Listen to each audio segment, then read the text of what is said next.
Do you ever feel like every time you sit down to try to do something, your brain starts hopping around like a little toddler that's all hyped up on a sugar binge? That is what we are dealing with. And as entrepreneurs and people that are wanting to get stuff done, our ability to focus, to bring our attention down to the matter, is going to be our superpower in the coming days. And this is not optional in a world where our attention is being constantly hijacked. And I say that intentionally. It's not like, oh, I'm being distracted. It's that everything online is meant to grab our attention away from the task at hand. In this kind of world, focus is a superpower. And so many times people think I'm either good at focus or I'm bad at focus. But no matter where you are on the focus scale, if there's a focus scale, think of it this way: it is something that we are going to want to cultivate. And taking the time to cultivate our focus might actually be the best practice that we develop in the coming days, whether it's to grow our business, whether it's to deepen our relationships with our loved ones, make money, or pull back peace even to us, like really, or just simply enjoy our life.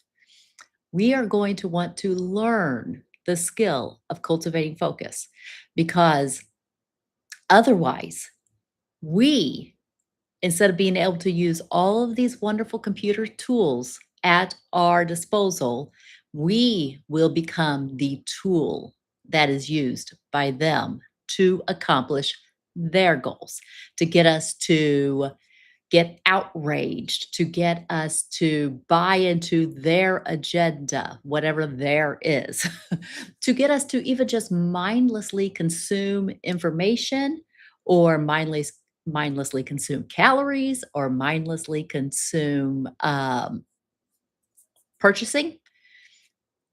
This is what we're up against. The battle has never been stronger, and the practice has never been more important. But I want to simplify it, so I'm going to give you 4 steps on how to cultivate focus in a world of hijacked attention. Okay, this will be, I promise you, this will be the one skill that the more you do it, the better you get at it, the more it will benefit you in all of your ways: mental health, physical health, financial health, relational health.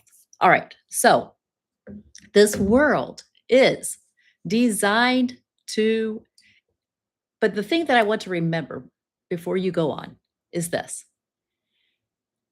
so many times we blame ourselves for this problem.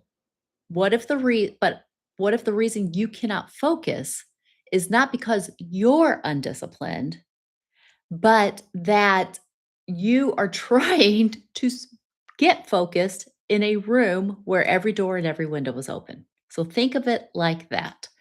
It's like we are trying to cultivate focus while sitting in Grand Central Station, or we are trying to cultivate focus while being attacked from every single direction.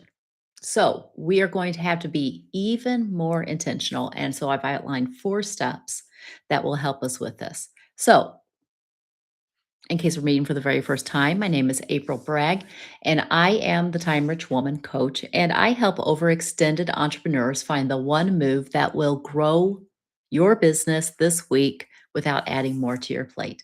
And I will tell you that overall, the one practice is to cultivate focus, like bring yourself back to what is the one thing. And we can do this either by ourselves or in a group sitting beside somebody else. And by the way, there's a lot of value in doing that. But I think that it's just non negotiable that whether or not we do it. Okay. So, in a world that's designed to steal your attention, learning to cultivate focus isn't just a productivity tip. It's how you will learn how to protect your clarity, your peace, and your ability to move meaningful work to you forward. So many times we are doing everybody else's work but our own. I go to church on Sunday and there's a cry out for volunteers. Hey, how about this? How about this? How about this? And I literally feel myself like, ooh, maybe I should consider that. And then I go on Monday and my email is filled with, what about this? What about this? And then there's coaching opportunities like, hey, join this mastermind, do this. And then I turn on the TV and it's like, do you think that you have this disease or this disease? And I try to post a video on YouTube and I get distracted by all of the, political battles or the cultural battles. Those are my two main weak points. By the way, also, get wise to yourself. What are your main weak points? Like, what are you tempted to click on no matter what? I would love to see that. If you're catching this live or even with the replay, put that in the chat below. Like, what are your temptations? I'm going to tell you the political stuff and the cultural stuff, like especially the Christian cultural stuff. Oh my gosh, it hijacks my attention every time. And so I sat down to get something done. And 30, 40 minutes later, an hour later, I'm like, where am I and what am I doing here? This is People are going to say, well, maybe that's a sign of ADHD or not. Well, maybe ADHD makes us more susceptible, but the sign is that that is how good the algorithm is. I just put a post on Facebook where I literally depicted myself like going up against, the whole algorithm, like it's Darth Vader.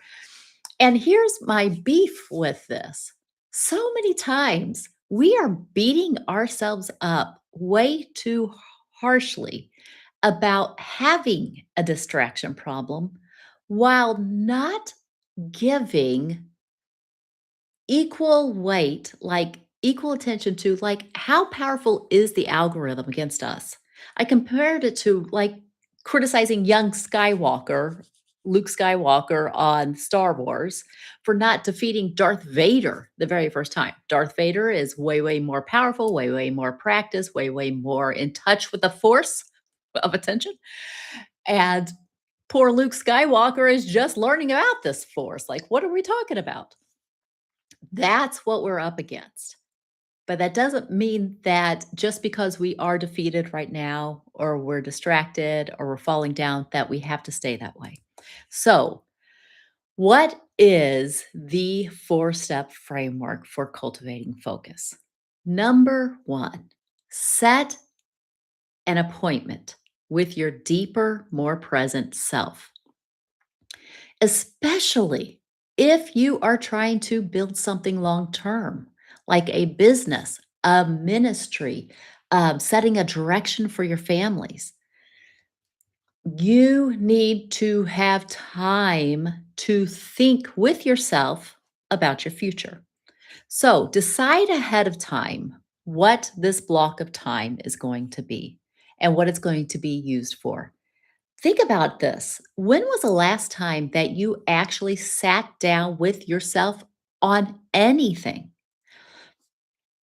I have a practice that at least once a week I sit down for an hour, but most mornings I actually start my morning slow and think about what do I need to focus on today? What do I need to be thinking about in the future?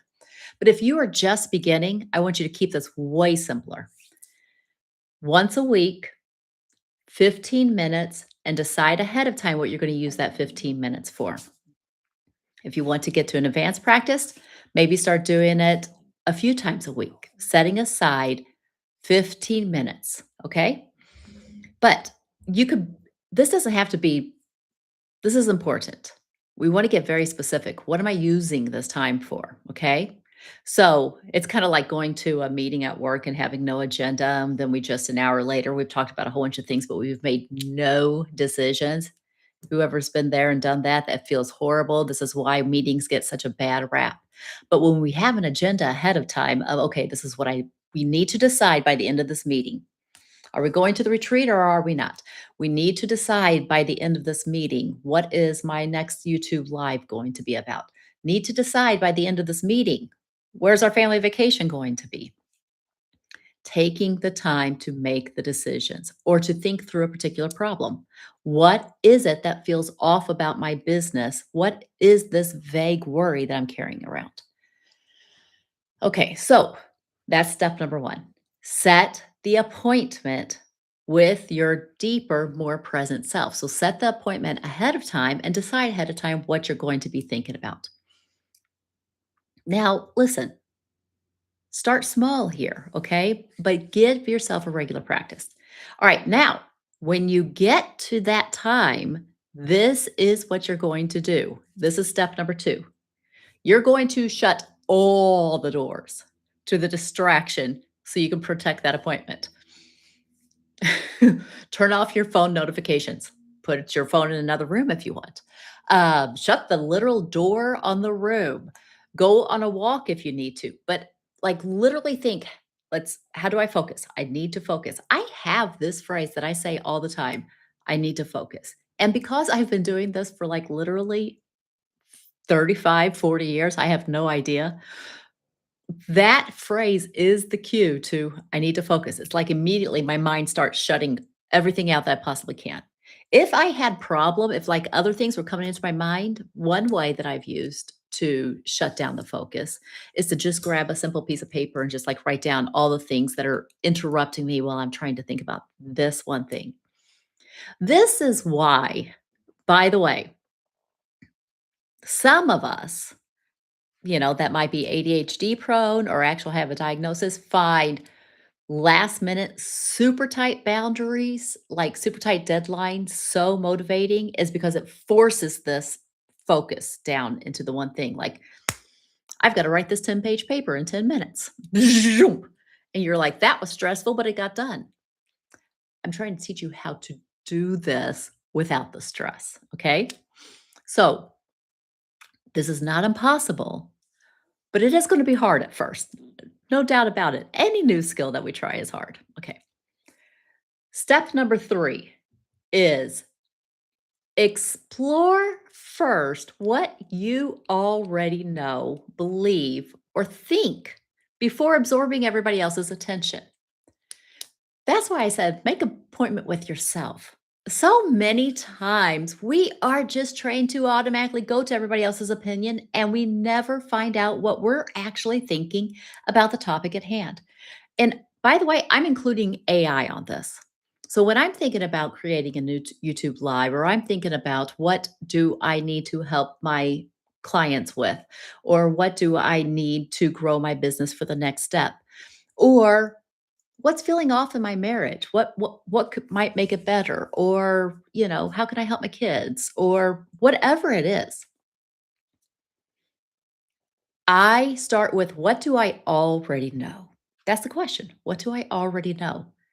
What do I suspect is the problem? We, this is so important. We already have a clue. Our intuition has been collecting little random facts. And we are going to be so tempted to go into research mode and go find everybody else's information. And that will have us feeling actually less confident in our ability to solve our own problem. So explore first what you already know. Meet yourself in the problem with compassion, with curiosity, before you go and start researching a whole bunch of other people's opinions about your problem. Okay. And then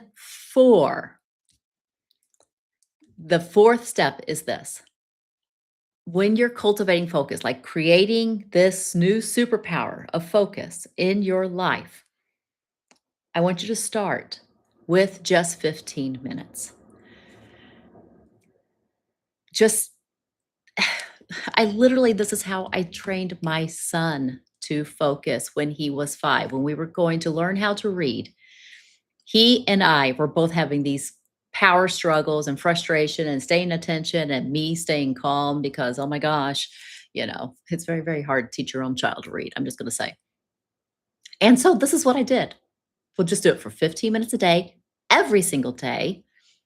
But for 15 minutes, I will pretend that this child is somebody else's child. I will be my calm, patient self that I would bring to somebody else's child with my own child. That's what it needed. That's where it started. But literally, when I was getting ready to teach my kids, I realized, I don't even know why, but I realized we need to learn the skill of focus if we're going to learn anything else. I mean, sit with that. We need to have the ability to focus if we're going to learn with something, anything else. Now, too many times we're relying upon our interest to create our focus because our interest can create our focus. But there are times when we need to be able to create our focus even when the interest is not already there.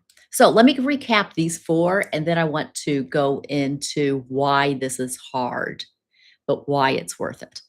So, four steps are set an appointment, a date with yourself ahead of time to think through a certain thing.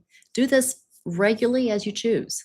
But the more you do it, the better you're going to get at it. This is literally an exercise for your focus brain. Number two, when you get there to that time, shut all the other doors, all the other notifications. I did a short where I said one notification, one distraction can derail us for 22 minutes. This is why the power of 15 minutes is so incredible. Is because we think, well, it takes, it might take 2 hours to do this task. Sometimes it only takes 8 or 9 minutes in the middle of 2 hours of distraction. That's what we're dealing with. This is the secret of how I've created the time rich life, realizing the power of 15 minutes of focus at a time. I'm giving it all away for free right here. This is incredible. I mean, we can decide decisions that are worth tens of thousands, hundreds of thousands. When we practice this more, we can decide long term decisions in 15 minutes sometimes if we know how to bring our full best attention focus to the issue at hand. Okay. All right. So, three, explore what you already know. This is so important, because a lot of times we're going to be tempted to research first and we want to come back to what is it I know? Because it's me, my current me, that I'm trying to bring to the future. It is, and she knows what's best for you. I don't know what's best for you, but she does. So pay attention to yourself first. What are your thoughts on this topic? Use curiosity and use compassion. And then four, just start with 15 minutes and allow it to expand if it feels good. This is how we get into the flow state by starting 15 minutes at a time. There will be a time when you'll recognize, oh, I could stay on this and stay rolling. I like to start with 15 minutes. And then sometimes I look up and sometimes 90 minutes have passed and I have done 3 days worth of thinking in one little thing and solved all this stuff. It's amazing. It's wonderful. Flow is this powerful attentional state that makes our life and so enjoyable and our work so much richer. But don't try to get there the first time. Start with 15 minutes and then see where it goes. Okay. All right. So let's talk about why this is hard.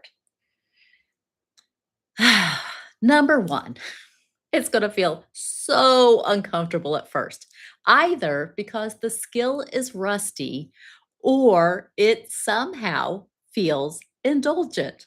Like, who am I to give myself the luxury of just thinking? I'm telling you, this is crazy how much when you sit down and you actually start doing this, like when I started having quiet mornings every single morning, the amount of guilt that I had to wade through at first to keep on continuing was astounding. I was shocked. So it's going to feel uncomfortable either because the skill is rusty, you've been not doing it, or you've been relying upon really late deadlines to get you to do this focus, or it's going to feel indulgent, like surely there's something better I can do than just sitting down thinking. Two, there's another discomfort. It can feel like almost frightening sometimes when we sit down and see how hoppy is what I call it, our brains have become. I noticed that a couple of times recently when I was sitting down to read a book that I'm like, I'm going to sit down, make some progress in this book that I've been looking forward to. And literally, I mean, I'm just like, I want to click on this and I want to go to this and I want to look at my phone. And oh, by the way, and I'm like, oh my gosh, I can't even drop into this book. My brain is hoppy. I need to cultivate focus. And so I had to get really intentional. Hey, it's time to focus here, April. Seriously, that's the mantra, that's the cue that I have trained my brain to. Like, you might want to develop that yourself. But three, here is a real difficulty. And that is sometimes we're secretly afraid of what the answer might be. And so that is why we like don't want to sit with ourselves, or we'd rather go research and think, what does everybody else want? And here's what I would encourage on this. Never be afraid of what the answer might be. Understand you can face a hard truth of like, oh, this is an answer that I didn't want it to be. And also, that doesn't necessarily mean I have to change anything right now. Like, you can know the answer and sit on the answer while you make your peace with what do I want to do with this answer. So many times we do not tell ourselves the truth.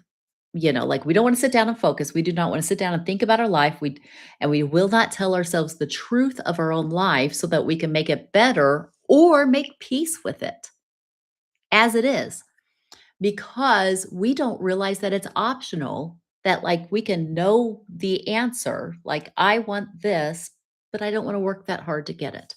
Or I would like to go after this, but I'm so afraid that it'll be too scary.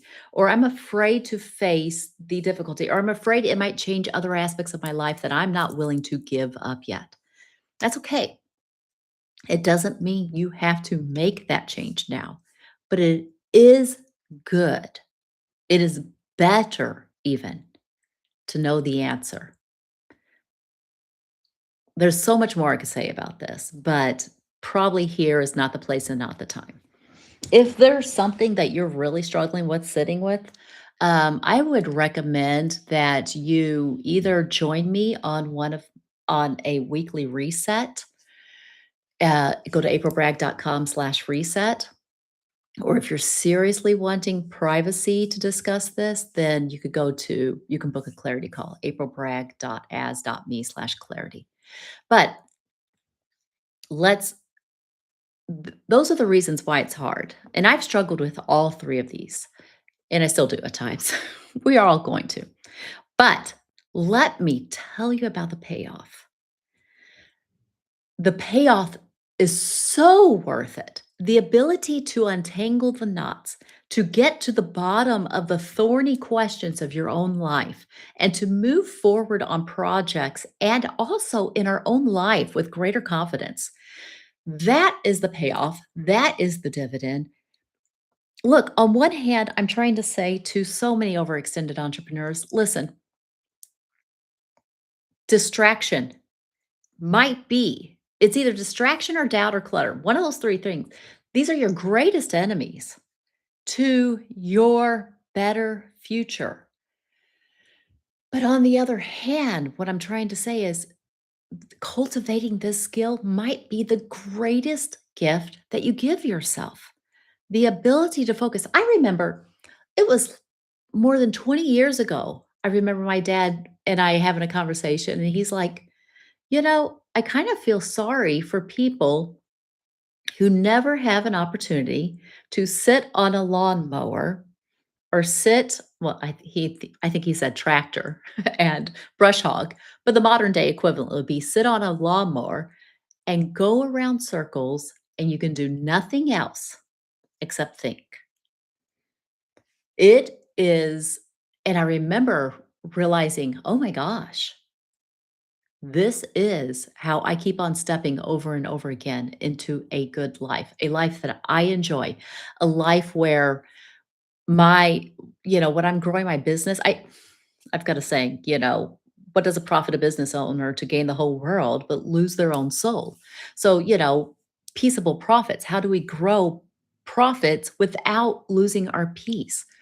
How do we grow our business without losing our family? How do we cultivate deeper relationships when there are so many actual demands on our time and attention? And so, this practice, this is the practice of being present. This is what presence looks like. When my husband and I have very little time together during the week. Most weeks he's working 68 hours, 60 to 80 hours. We have got really high, really intentional, really ambitious goals. And so that looks like him working a lot of hours right now in this season of our life. But we have intentionally set aside Friday afternoons, and we go out and we put our phones away and we sit for an hour or two over dinner at a quiet restaurant. And that's key, not a loud restaurant, a quiet restaurant, so that we have time to reconnect with each other, to touch on all the things that are important to us, to rejoice in our week. The beauty is this: we don't need that time every single day when we have that intentional time once a week. And there is a way, and it's because we bring so much presence to the time we have. So even if he's only getting home, 20 minutes before I'm conking out of sleep, I can drop into presence and reconnect with him in that 15 to 20 minutes. Because look, we can have all the quantity in the world, but if we're bringing distracted presence, then it almost feels like, are you even with me? It can be undermining our relationship instead of deepening our relationship. Okay, so I just want to say this isn't just for intellectuals and this isn't just for work tasks. It's for our relationship connection too. This is what allows us to truly see the smile on somebody else's face, or it allows us to look deeply into somebody else's eyes and say, what is it that's you're struggling with right now? Um, it allows you to be so centered in yourself, so confident, and then to bring that confidence to another person. That's what I want for you. When you protect these appointments with your deeper self, you will get the ability to savor your time experience rather than rushing through it. This is what's going to make the difference on your deathbed when you're 80 years old. Did I enjoy my life? Well, yes, because I can remember savoring it every single day, every single week. I can remember the intentionality that I went through it because I developed the superpower to focus against the great odds of all the social media, all the algorithm, all the outrage, and all of the benign distractions that were popping up on my phone, on my computer, my notifications, the doorbell ringing, the people saying, hey, you got a minute? This is going to be the superpower for the next generation. So here's a practical invitation if you're struggling with this. And sometimes it helps to body double on this, sit down with somebody else. Come to a reset. Experience what it's like to put your attention on your life and find the one next move to grow either your life or your business without adding more to your stuff. This is where we put the principles into practice. And it is coming up on Thursday, but I only have 15 seats. So make sure you book it. Go to aprilbragg.com/reset. I will put the link in the description. And make sure, hey, give me a shout out, give me a comment if this has helped you and tell me what your favorite part was. I can't wait to hear from you. Any questions, put them in the comments, but otherwise, we are going to end it in under 30 minutes. I am so proud of myself, and I will see you next week at next Wednesday, 11 a.m. Central. Bye bye.